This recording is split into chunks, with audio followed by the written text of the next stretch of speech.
விழுப்புரம் விக்கிரவாண்டி அருகே ஏர்கன் துப்பாக்கியால் சுட்ட விவகாரத்தில் இளைஞர் சிகிச்சை பலனின்றி உயிரிழந்தார்.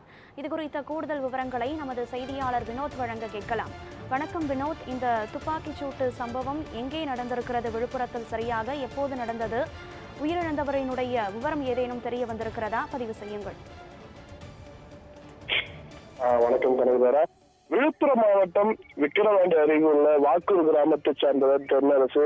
இவர் வீட்டில் அடிக்கடி சண்டையிட்டு வந்துள்ளார். இந்நிலையில் நேற்றைய தினம் காலை அதிகாலையே மது அருந்துவிட்டு வீட்டிற்கு சென்ற பொழுது வீட்டில் உள்ளவர்கள் எனக்கு திருமணமாகி 15 நாட்களுக்குள் ஏன் இந்த மாதிரி மது அருந்துவிட்டு வருவேன் என கேட்டது.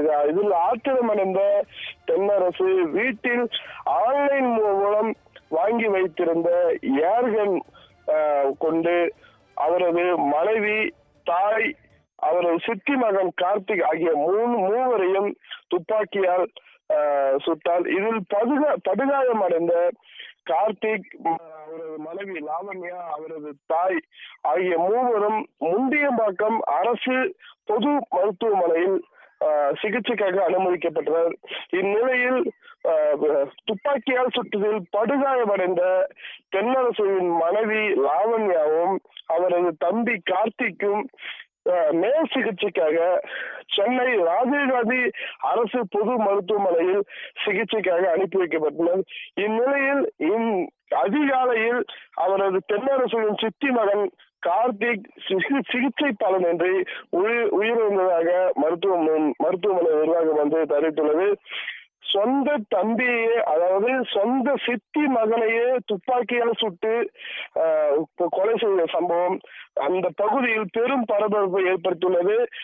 தென்னரசு தற்பொழுது காவல் நிலைய கட்டுப்பாட்டில் விசாரணைக்காக வைத்துள்ளார். ஏனென்றால் அவர் மொத்தமாக 4 துப்பாக்கிகள் இது ஆன்லைன் மூலம் வாங்கி வைத்துள்ளார். அவர் ஏற்கனவே ஷூட்டர், அதாவது துப்பாக்கி சுடுதல் போட்டிக்கு தயாராகி வந்துள்ளார். அதே போல மனநலம் பாதிக்கப்பட்டதற்கும் அதாவது மருந்து உட்கொண்டதாகவும் தகவல் வெளியாகியுள்ளது.